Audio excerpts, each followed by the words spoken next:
Hello and congratulations on getting access to this video course on OnPage SEO for WordPress sites. This is video number 1, and we're going to talk about what's inside this video course.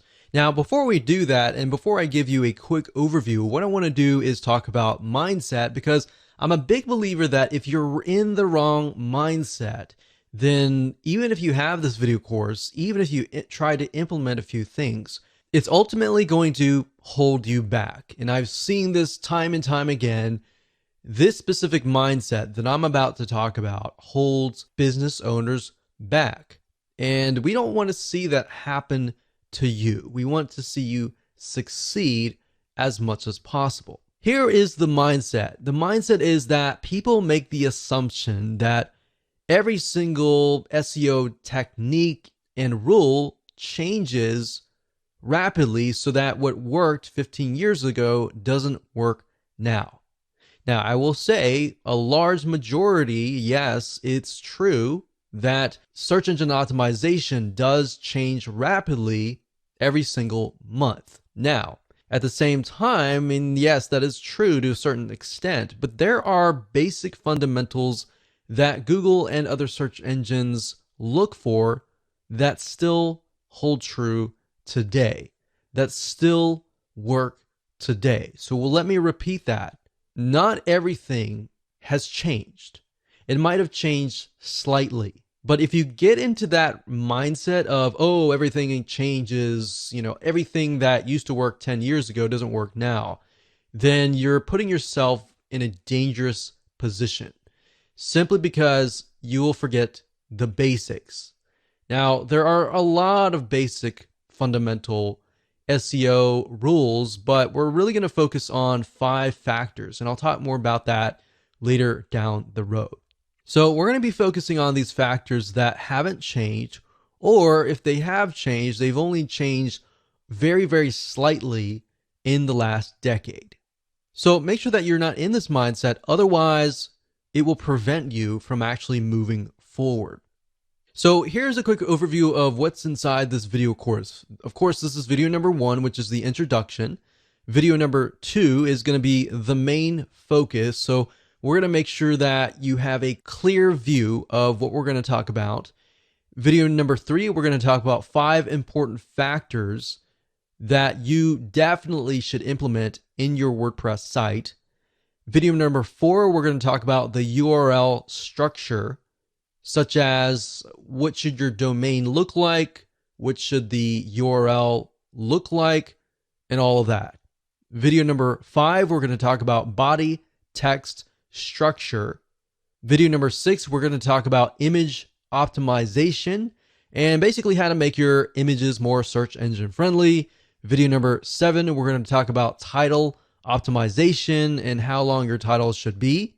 Video number 8, we'll talk about metadata optimization and how that can affect what text and what information will show up on these search engines. And of course, last but not least, this is sort of a bonus, but in video number 9, I'm going to talk about the top 2 WordPress plugins that we highly recommend that you install. So once you understand these 5 important factors and you've actually implemented them yourself, then you can actually automate things, but automating things doesn't really help you in the long run. It's sort of like a shortcut. Without understanding the basics and the fundamentals, you're actually hurting yourself. You're not really going to know why you're ranking. All right. So here's what you're going to need. You're going to need to have a WordPress site. If you don't have a WordPress site, these fundamentals still hold true as well. But most of what I'm going to be showing you is how to implement these 5 factors into your WordPress site. You're also going to need to have a general idea of what the general keyword is that you want to rank on. And then, of course, you want to have a list of specific keywords related to that general keyword. And the reason why you need to have these in hand is because you're going to use these in your body text, your title text, your metadata text, and even your image alt tag text.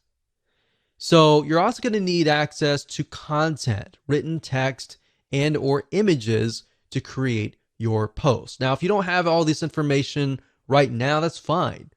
But you're definitely going to need it eventually. So with that said, let's move on to video number 2. Hello and welcome back. This is video number 2, and in this video we're going to talk about the main focus so that you have a better, clear view of what we're going to talk about in this video course. You see, because on-page SEO is such a broad term that literally covers a lot of areas of your website, both the front end, such as the text, the content, and all of that, and the back end, like sitemaps, the XML sitemap, and all of that. Really, the main focus of this course is to help you make your front end of your WordPress site more SEO friendly. And what that means is we're going to focus specifically on how to make your overall WordPress site structure, your posts, your pages, more search engine friendly. So the goal is that when Google and other search engine robots come to your site, they will know what your site is all about. Now, by robot, what I mean by that is that Google usually will send out computers, which are called bots, and they'll come and scan your website and try to figure out what your site is all about. Now, the truth of the matter is that too many people skip over this because it isn't exciting. They are too focused on external SEO, but the reality is that there are a lot of front-end factors that you must do on all of your sites. So by skipping out on these fundamental steps and just focusing on things like backlinking, you're really going to miss out on a lot, because when Google comes to your site, if your site is not search engine friendly and you've just got a lot of backlinks, then yes, you do have a lot of votes that your site might be good, but at the same time, it's like, okay, this is a popular site, but what is this site all about? That is the goal of this course.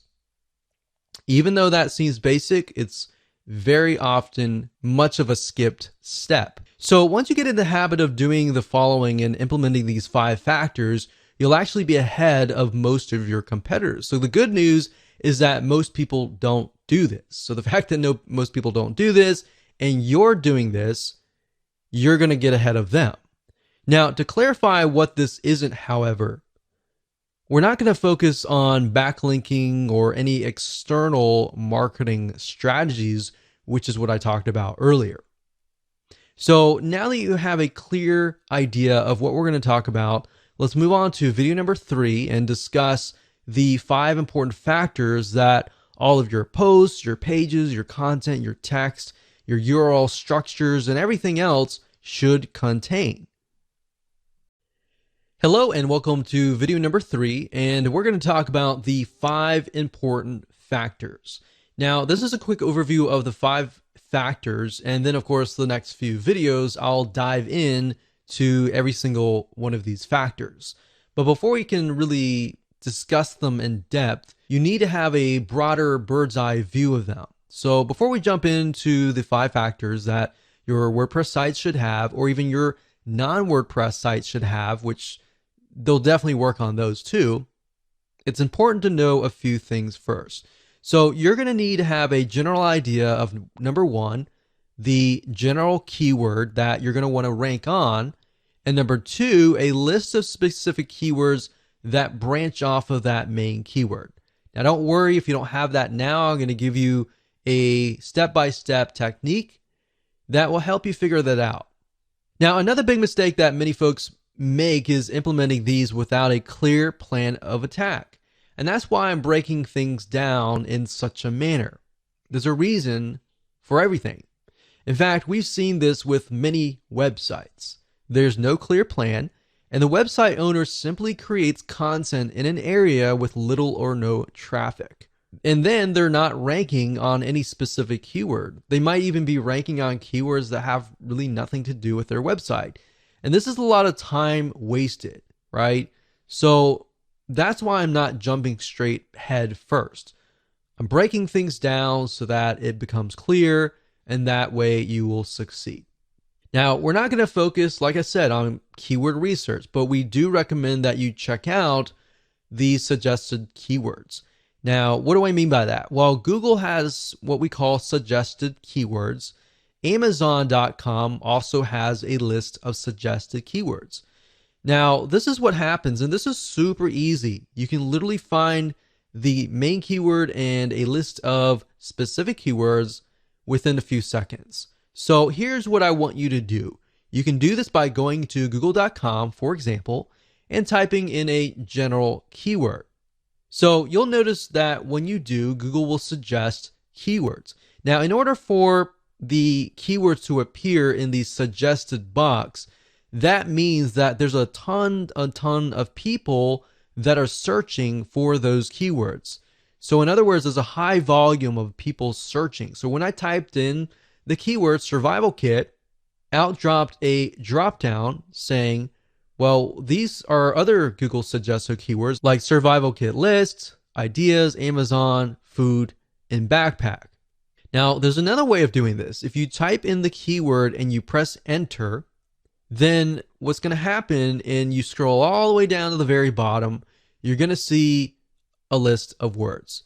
So if you scroll all the way down the bottom after you made that search, you're going to find additional keywords right here where I've put a red box here. So we can see additional keywords are things like military survival kits, survival kit list, best survival kit food, items, wilderness survival kit. So we can see not only are there different keywords, but there are also different types of survival kits for different scenarios and different settings. So that gives us an idea of, okay, we can write an article on survival, military survival kits, or wilderness survival kits. So these could be totally different articles. So now that you have a basic understanding of basic keyword research, let's move on to the 5 important factors. And they are, number 1, the URL structure, or the domain name and the category name, the file name, even the page name is important. And this is what shows up in the address bar at the very top. Whenever you go to any website, you see the domain name, the page name, and all that in the search bar at the top. That is the URL structure. Now, the URL structure is very important because it tells Google and other search engines, are you a brand? Are you a specific keyword? What is your website about? Now, that's just one element. There's a lot of other elements as well. Number 2, we have the body text structure, which contains basically everything on your post or your page in terms of content. So this contains both written text that you use in your posts and pages, and there's more than just slapping a bunch of content for everyone to see. So there's a lot that goes into this. So I'm going to show you, I'm going to break things down so you have a better idea of what you should include in your body text structure. Number 3, we got image optimization. What this means is making your images more search engine friendly. So just like body text, when it comes to images, Google and other search engines are not going to know right off the bat what they are. So you need to do your best to help them figure out what the images are all about. Now, there are ways that Google will figure out eventually what your images are all about. So don't try to game the system. For example, if you name an image, let's say a wilderness survival kit, the way they figure out if that image is legit or not is oftentimes they'll rank you in the Google image search engine. If somebody types in, let's say, wilderness survival kit, and they see your image and they click that, they have a better idea that, okay, this is definitely an image of the wilderness survival kit. And that will actually help you in the long run. So don't try to game the system and name an image something that it's not. Name it what it is so that it's an attracting image, and when somebody's looking for that image, they're going to find it, they're going to click it, and that's going to help you in the long run. In fact, beyond that, there's a few more steps you'll need to take. And plus, in addition to that, with the image search engine that I talked about just now, you can actually get a lot of traffic from that search engine. And of course, we got factor number 4, which is title optimization, basically how to make your titles search engine friendly, because the reality and the truth of the matter is that your titles do show up in the search engine, so you definitely need to do this right. Otherwise, you're going to attract the wrong person. Meta optimization is the same thing. You've got the description and other metadata that will show up underneath the title in the search engines. So you want to make sure that you attract the right person. Now that we've talked about the 5 important factors, let's dive into every single one of these 5. Okay, welcome back. This is video number 4, and we're going to talk about the URL structure. Now, this is something that has changed slightly in the last decade, but it hasn't changed drastically. Now, before we discuss what you should use in terms of a domain name and your URL structure, let's discuss why this is important. You see, when Google and other search engines try to figure out what your website is all about, they look at your website as a whole. They're not just going to look at your URL structure, your domain name, or your categories or your page name. They're going to look at everything as a whole.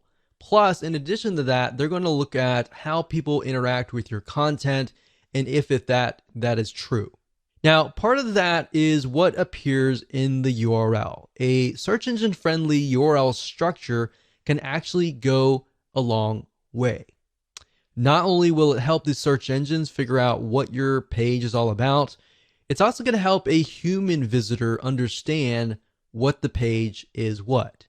And that means that keywords still matter, but you have to be careful not to keyword stuff your URLs. And by keyword stuff, what I mean by that is you're putting too many of the same keywords in the same area. In other words, back in the day when Google started, for example, you literally could keyword stuff a page and get ranked really, really quick. But now Google has become much smarter. Their bots and intelligence have become smarter. So that's a big no-no. Don't do that.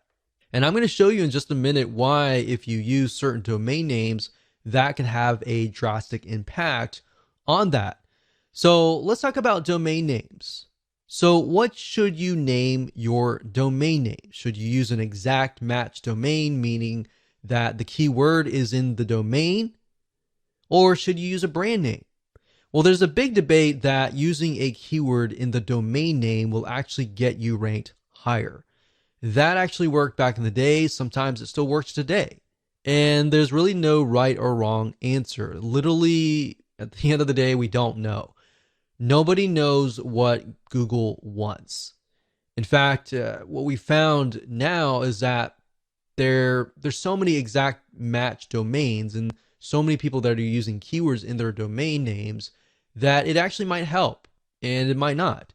And that's why you need to make sure that you don't look at one element, but you look at the whole website as a whole. So yeah, that was quite popular maybe 5 years ago, something like this, yourkeyword.com. So maybe scubadivingmasks.com if you were trying to rank on scuba diving masks, or best scuba diving masks, or bestsurvivalkit.com. And that used to work and sometimes still does, so we can't really say for sure that if it doesn't or it does. We've noticed that it does, but we really can't say. But if you haven't noticed, Google really likes brands. They love brands. And the reason why they love brands is because brands are here to stay. If you look at a brand, it becomes a culture and it's got a following. And that's why Google loves brands. Something like this, yourbrandname.com. Now, Google is quite smart and has robots that know that people are trying to keyword stuff or game the system in terms of domain names or domains plus the URL structure. Now, we've had success with brand names, so we lean towards that as a long-term view. But then again, exact match keyword domain names work well for some other people as well. So we can't say for sure that if it's not going to work. So at the end of the day, it's really up to you. But what I'm going to show you in just a minute will reveal to you why using a brand name will actually help you, especially in preventing you from creating duplicate or keyword stuffing in the URL structure. So the URL structure looks like this. www.yourdomain.com/category/your-page-name. And that could be anything depending on how you go about naming that. And I'll show you that in WordPress, but we're just talking about the basic fundamentals right now. So let's say, for example, that you're trying to rank on red shoes. The problem with naming your domain name redshoes.com is this. Let's say, for example, that you have a category that is red shoes, blue shoes, yellow shoes, brown shoes. But that one category that's red shoes, and you have a product called Big Red Shoes, it ends up looking like this. www.red-shoes.com/red-shoes/big-red-shoes. So you see what I mean here? You got red shoes, and red shoes 3 times in a row. That's not a good sign because what that is keyword stuffing. Now, this isn't good because it looks like you're trying to game the system when in reality you might not be. But let's say, for example, that your brand name is Super Fast Feet. And as silly as that sounds, that's something that just came to my mind and it'll make more sense. And the product name is Big Shoes. Now, I know that's not great, but hold on. It would look something like this. www.superfastfeet.com/red-shoes/big-shoes. So Big Shoes is a type of red shoes, but it belongs to the brand name Super Fast Feet, or the e-commerce store, or the digital store, or the local store. So by doing that, now you see red shoes only shows up once. Now, by using a brand name, you have the potential of selling other things. If you just do redshoes.com, you're stuck with only red shoes, right? But with Super Fast Feet, you could cover shoes, you could cover slippers, you could cover socks, you could cover a variety of different things. You could even cover lifestyle of running, exercise, and all of that. So brands, not only does it help you with your URL structure, but it also helps you diversify and expand what your website could potentially be about. Now, in this case, the word shoes shows up twice, but that's okay. Do you see what I mean here and why brands actually help you avoid keyword stuffing? Now, another tip is to make sure that your URL is no longer than 90 characters long. Okay, so first things first, go ahead and log into your WordPress site, as you can see here. And then what you want to do is access the permalinks to make sure that your URL structure is search engine friendly. So what you need to do is to the left-hand side, go to Settings, Permalinks, and then we'll get to here. Now at this point, you're going to want to choose post name. Click post name, click save down here, and that's it. So what this is going to do is every time you create a post in a page, it's going to title the actual post and page and put it in the URL. You see, if you choose a numeric or if you choose anything like this, then when Google comes to your page, they're not necessarily going to know. They're going to look for the body text, but the URL structure is by no means search engine friendly. So as you can see here, the plain version is just $P = 1 2 3. As a human being as well, you don't really know what that is, right? So choose post name, click save, and that is the reason. Now, if you go on to a post or a page, so if you go to posts and choose a post or a page, this is what it's going to look like. So when you create a post and page, like for example, right here, this article here that says 10 different places to find credible freelancers online. If you have it here, you want to make sure that that is in your permalink. Permalinked is the URL structure. So we click on edit here. We can see that it says 10 different places to find credible freelancers online. So what you want to do is, obviously we can't change the domain name, but we're going to put the title in here, and you want to put dashes in between the words. And when you're done, click on OK, click update, and that's it. So that's as easy as it gets in terms of editing the URL structure. Now, of course, you can add them into categories. So if you're you have a category. Let's say in this case, we have freelancers. The category could be freelancing sites. And then you could have maybe 10 different posts on freelancing sites. So that as a human being, you know that we're looking at this and it's under the category of freelancing. And you can create categories by going under categories and click on add new category and creating that there. And then make sure that post or page is checked for that category, click update, and you're good to go. And that's it. Hello and welcome back. This is video number 5. And in this video, we're going to talk about the body text structure. Basically, what should you put in your content? And as you're writing your posts and your pages, how should you optimize it? So what you write on your blog post and page should be first and foremost, definitely human friendly. And then of course, secondly, search engine friendly. See, a lot of people make the mistakes of trying to game the system, trying to make it so search engine friendly that they totally forget about who they are writing to. Now, Google at the end of the day really cares about bounce rate, and bounce rate, which we'll talk about later down the road, is basically if somebody stays on your page for a long period of time.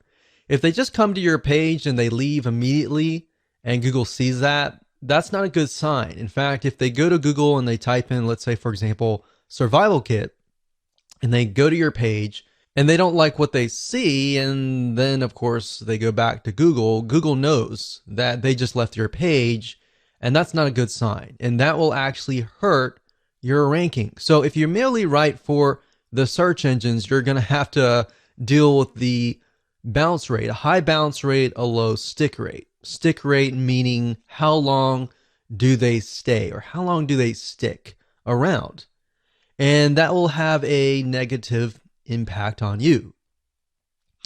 So what that means is the longer someone stays on your website, the lower your bounce rate is. So if you keep that in your mind, the word bounce rate, the word stick rate, you will often see those words a lot when it comes to on-page optimization or even search engine optimization in general.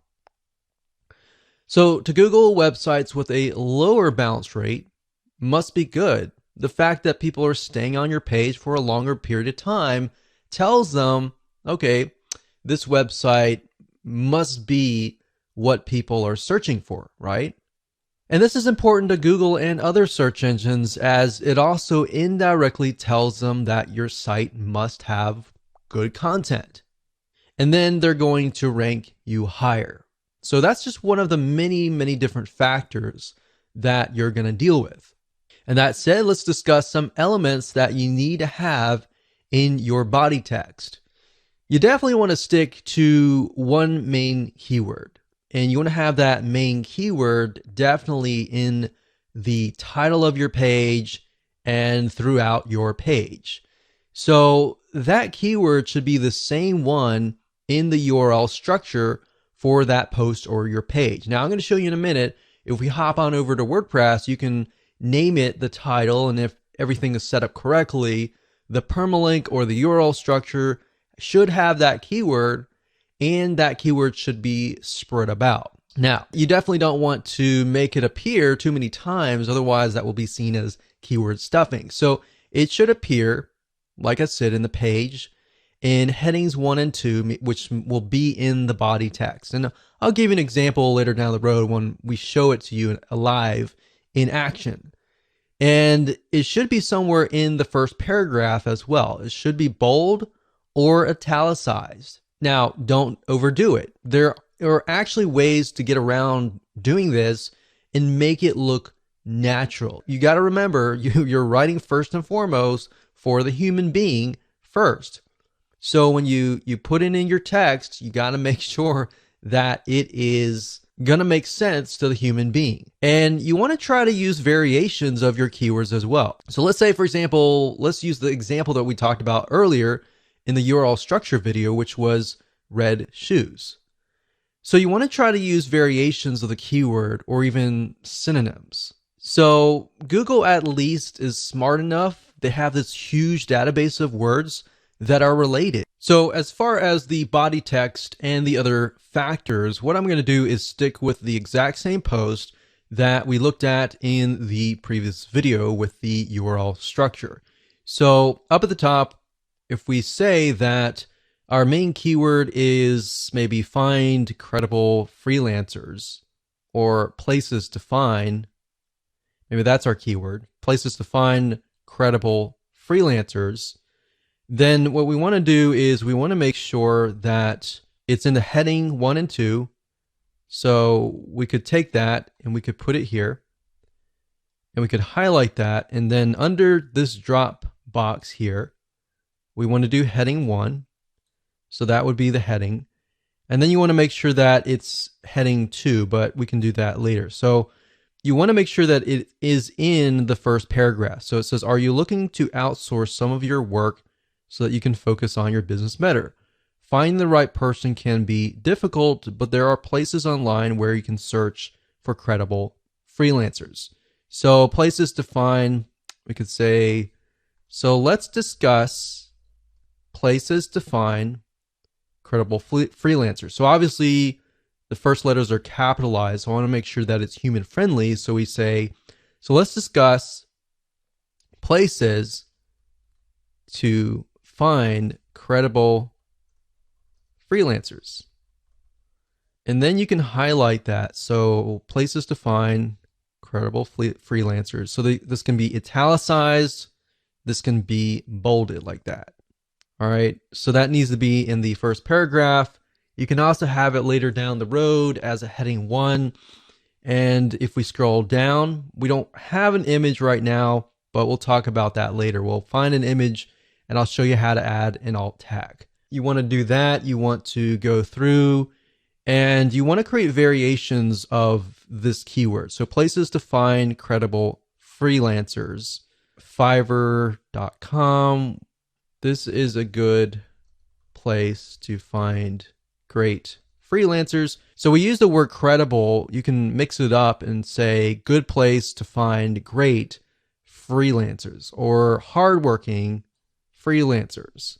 So what I'm saying here is you don't necessarily have to use that exact match keyword, but you're using variations so that Google knows that you're not trying to game the system and you're not trying to keyword stuff. But at the same time that it's a variation or it's a similar synonym or word so that it appears more natural. So we can go through here, we can do other things as well. That's pretty much the basics of it. But another thing you can do is tags as well. So you can add tags. Let's move on to the next video. Hello and welcome to video number 6. And we're going to talk about image optimization, or in other words, how to make your images more search engine friendly. You see, when it comes to images, you need to tell the search engines what the images are. They're not really going to know off the bat what the images are. Now, there are ways that Google can figure out what the images are, which we'll talk about in just a second. Now, while Google and other search engines will one day be smart enough to be able to figure out what images are, right now you need to help them out just a little bit, get them a kickstart that they need. So you're going to need to take your main keyword or variations of the main keyword or even specific keywords based on the main keyword and insert them into the alt tags in your images. If you don't know what those are right now, don't worry about it. We're going to show you in just a minute. Now, what I recommend that you do is, let's say, for example, that you have 3 images on your page. In fact, the more images, the better. You don't want to get too much, but the more images, the better. And what I recommend is the first image that you have, you're going to want to put the main keyword in there.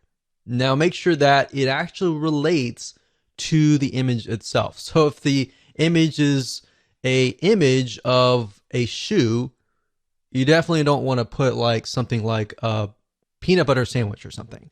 So you definitely want to put something that's related, right? Now, the second keyword, you don't want to put the same keyword. You want to put a variation of that keyword. Or based on what we talked about earlier, having the main keyword and then of course having keywords related to that keyword, you can put those in the other images.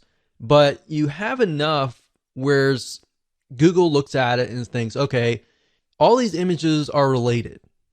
Now, there are other ways that Google can figure out if those are legit. In fact, what they'll do is they'll index them into the Google image search engine. So whenever somebody searches for that image and they click on that image, they will think, okay, those images on your page are definitely legit, so we're going to rank you higher, right? So that is why making sure that your keywords and your images fit and they're accurate enough, but you don't want to overdo it in any other area. But 1 or 2 should be good, 3 or 4 should be fine, but you definitely don't want to overdo it. Now, like I said, more images with variations of the keyword are even better. So if we are focusing specifically on red shoes as the post, maybe a specific brand name of shoes, you might want to put the brand name. You might want to put like the brand name plus red shoes. You might want to put shoes red or red, something that's a synonym of shoes. So to make more sense, let me show you what you need to do, and I'll give you some more tips along the way. Okay, so adding images and making them search engine friendly is actually very easy to do. But first things first, you'll need to find an image if you don't already have one. So starting where we left off in the previous video, we don't have any images here, but let's just go ahead and add one. So I'm going to add one somewhere in the beginning. So we could add an image, let's say here. Now I want to say we do have an image, like a featured image down here. But what we're talking about are images within the actual body text. So let's go ahead and click on Add Media here. And these are our existing images right here, but we can also upload a file here as well. So let's try to find something that relates to freelancers. So let's do that here. Let's click that. So right here it says title, caption, alt text, and description. Now, by default, as you can see here, with an image, it shows something like code. It doesn't look natural. It doesn't tell a human being what it is, and it doesn't tell Google what it is. Now, beyond just some basic optimization, you have to realize that if somebody is disabled and somebody is listening to some sort of software that speaks out loud what the images are on the page, then this is actually going to help you reach those people. So keep that in mind as well. And by making it friendly to all sorts of people, you'll get an extra vote with Google in that sense as well. So let's say, for example, that this is something to do with places to find credible freelancers. So all you need to do is simply put that in the alt text. Now, for the title, you want to do something similar. You can do top 10 places to find credible freelancers. Now, bear in mind that these images might show up in the Google image search engine. And if they do, this information will show up.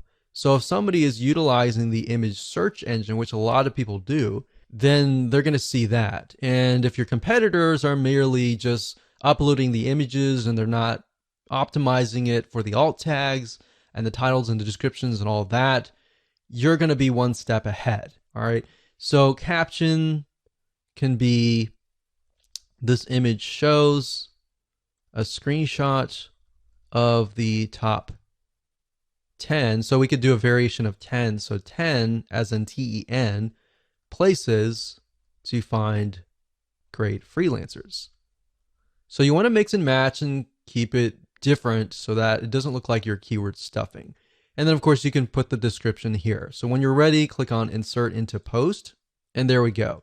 Now you can always edit that later. If you click on the image here and click on Edit, you can always edit the alternative text. So the alt text, you definitely want that keyword in there. You could put the keyword in here in the captions, as well if you want to. So we're going to click on X because I didn't do any updates. And of course, you can add other images as well throughout the page. But make sure, first and foremost, it is human friendly. And then based on that, you can create variations of the keyword. And of course, when you're ready, go ahead and click Update.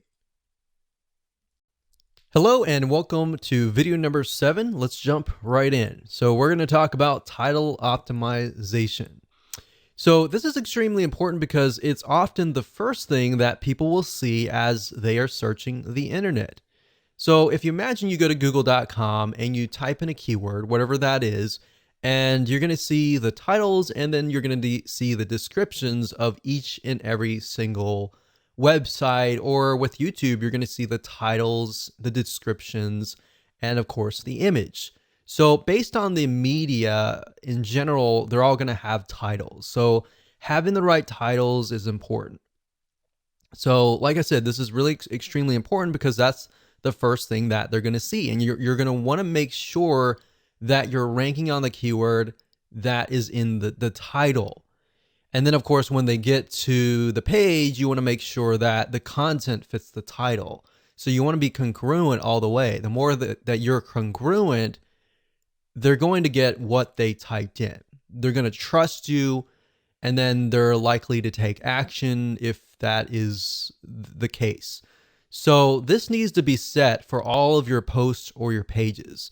And you really need to think clearly and carefully about this, because we have seen in a lot of cases where people just name it, whatever comes to their mind.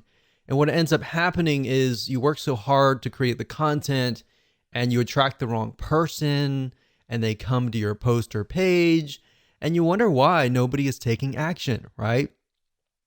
So this is the exact same keyword. And to make it easier for you to be congruent, if you take the keyword that's in your URL structure, that's in your title, make sure that it's in your title somewhere, because that's what your viewers are searching for.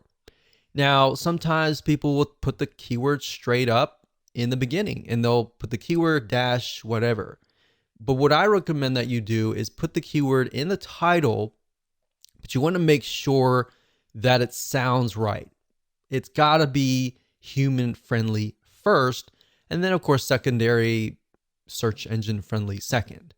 Because at the end of the day, and the way Google is moving towards long-term wise is towards engagement, more social engagement, people engagement. That is what is important to them. Because at the end of the day, if you think about it, their goal is for people to search, find what they want. So they want to make sure that they connect you to the right person. And all they really care about is they don't really care about you. They care more about the customer, who is the person who is searching, right? So as long as you're on the top 10 of the Google search engine for that keyword, and that keyword is appearing in the title, it's highly likely that the prospect will click through your website. Now, as basic as this sounds, I want to make sure that you understand that it's important. Most of your competitors are not really going to do this. And if they are, they're going to miss something along the way, right? What we've seen over the years is sometimes they'll have the title right, they'll have the URL structure right, but when people go to the content, it just doesn't make sense. So as long as you're congruent from the keyword to the title, to the poster page, to the content itself, to the call to action, to the product, everything is congruent from that point in the beginning to the end, you're most likely gonna gain the trust of the prospect, and you're most likely gonna get the conversion. That's the most important thing. So as long as your poster pages are related, you're most likely gonna see a higher conversion rate across the board, like I said earlier. Now, as a rule of thumb, your title should be no more than 75 characters long. You don't want it to be too long, because psychologically that will actually overwhelm whoever is typing things in. And most people are just scanning, they're not reading. They're looking for what they're looking for really quick. So if you have something short, straight to the point, you're most likely going to win as long as it's optimized and it's correct to that keyword.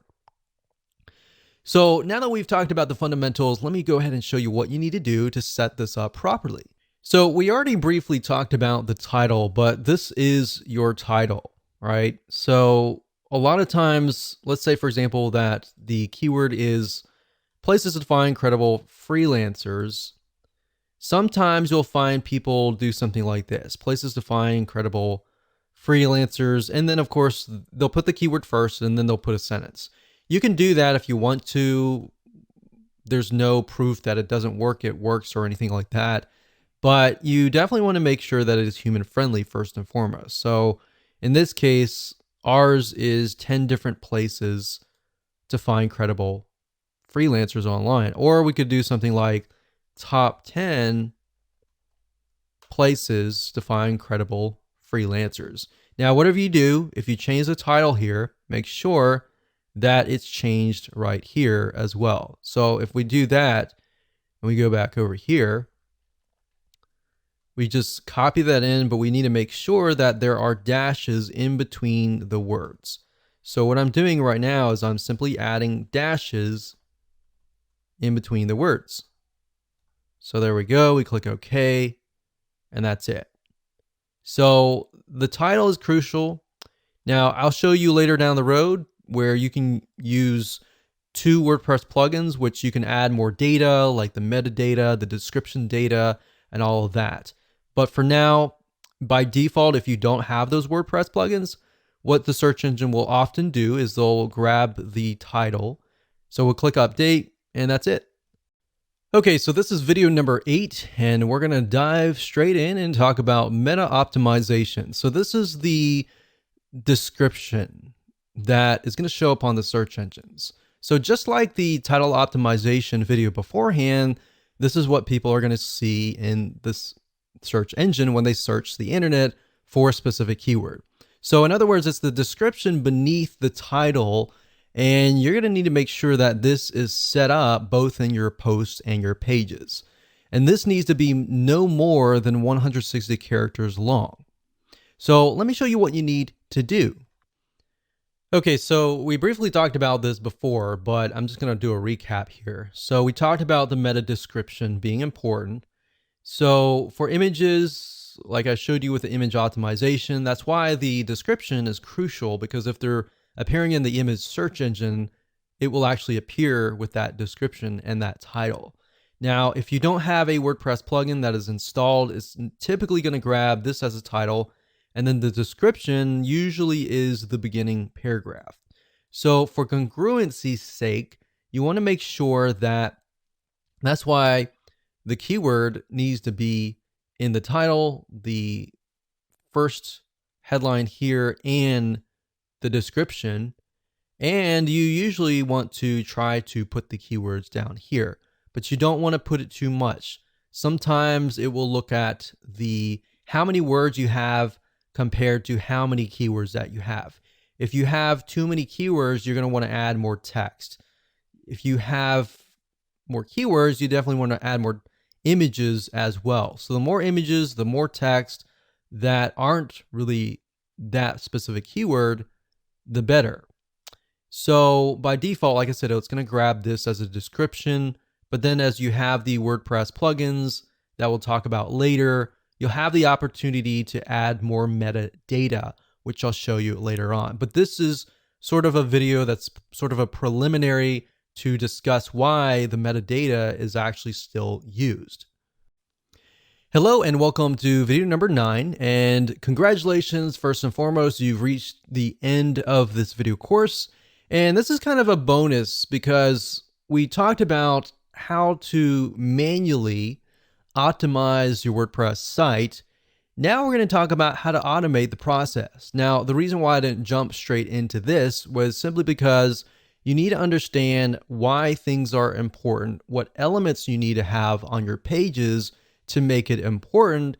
Because yeah, you can use this system to automate it, but the 2 plugins that I'm going to talk about, some of them will actually automate certain processes like the URL structure. But at the same time, knowing how things work and why certain things are important is more important at the end of the day, because you're going to understand how to implement these factors. So now let's talk about the two plugins. With these two WordPress plugins, you can literally boost your on-page optimization on just their free levels. So they both have a free version and they both have a paid version.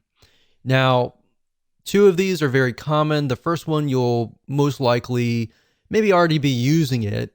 The second one is not so popular, but they actually work hand in hand. So let me go ahead and show you these plugins and why they are both important. So the two plugins are first Yoast SEO, that's YOAST.com.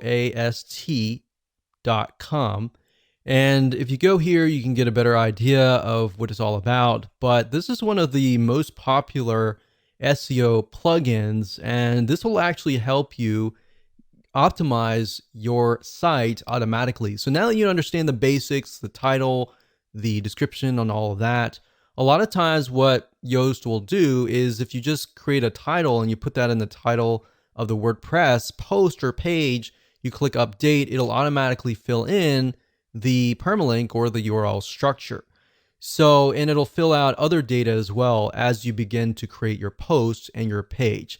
Now that's the free version. The paid version actually takes it one step further and does a lot more. Now I'm not going to cover all that in this particular video because you can go here, you can check it out for yourself.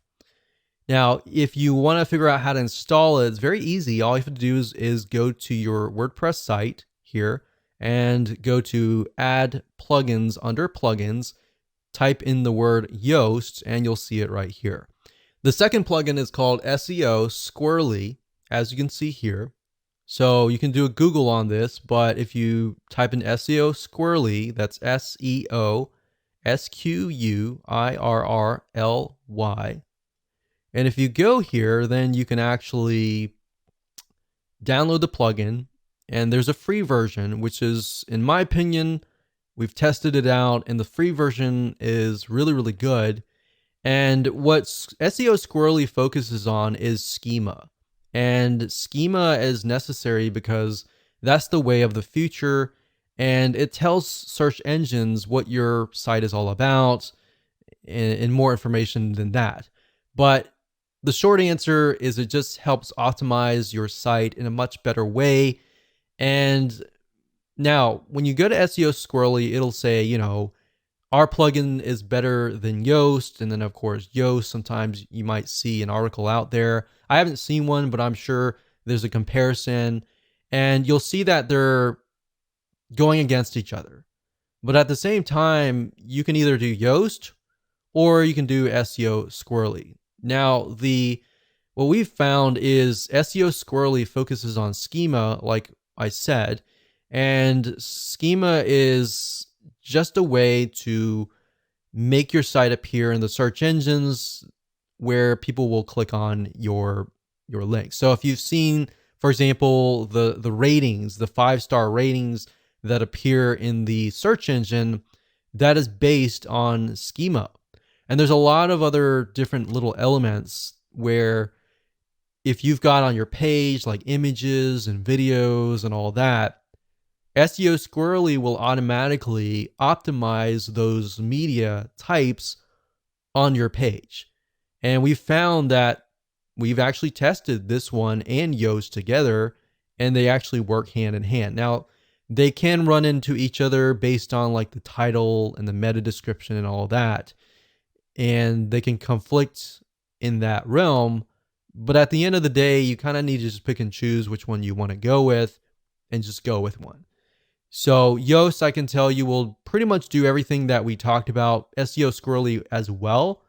They typically are focused on different areas. So my take on that is just install them both and just see what happens and use them both and go from there.